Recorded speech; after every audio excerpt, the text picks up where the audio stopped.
Ny mety tetry ny andro ny Andramasina ny Alarobia febroary amin'ny enora maraina hatramin'ny Alakamisy 10 febroary 2024 amin'ny 9 maraina. Ho amorontsiraka Atsinanana, Cap d'Ombre hatrany Capest, Andrahoana mitsitokotoko.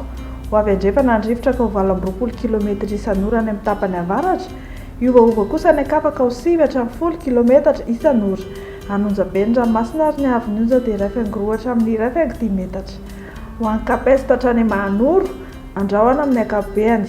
Ho avy avaratra Atsinanana na avaratra andrivotra ka ho 9 hatramin'ny 9.10 km isan'ora.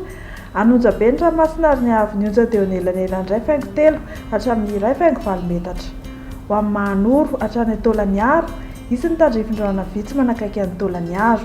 Ho maina kosa ny andro amin'ny Ankafa amin'ny ankapobeny. Ho avy avaratra Atsinanana andrivotra ka ho 20 hatramin'ny 7.30 km isan'ora. Hatratra 40 km isan'ora manakaiky ny Taolagnaro any amin'ny tendrony atsimon'ny Nosy. Anonjabe na herin'ny ranomasina ary ny avin'onja dia 1.5 hatramin'ny 2.7 metatra.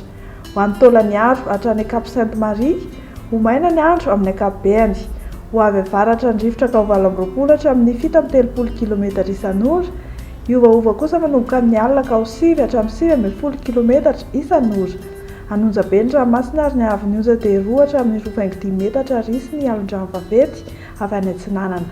Ho amorontsiraka andrefana, Cap Sainte-Marie hatrany Cap Saint-Vincent, ho maina ny andro amin'ny ankapobeny. Ho avy avaratra andrefana andrivotra ka ho 9.10 hatramin'ny 7.30 km isan'ora.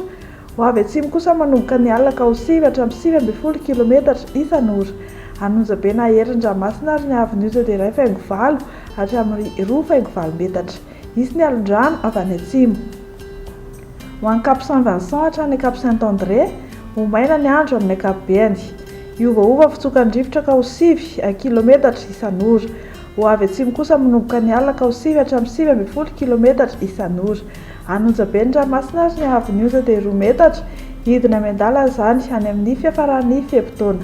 Ho any Cap Saint-André hatrany Analalava, anorana tandrivindraona mety arahakotroka. Ho avy andrefana andrivotra ka ho 9 hatramin'ny 20 km isan'ora. Adimy mpanonja ny ranomasina ary ny avin'onja dia manodidina 2 metatra, fa mety hatratra 2 metatra any anaty toram-baratra. Amarana antsika azy ary Analalava hatrany Cap d'Ombre, anorana tandrivindraona mety arahakotroka. Ho avy andrefana andrivotra ka ho 9.10 hatramin'ny 20 km isan'ora. Adimy mpanonja ny ranomasina ary ny avin'onja dia latsaky ny 2 metatra.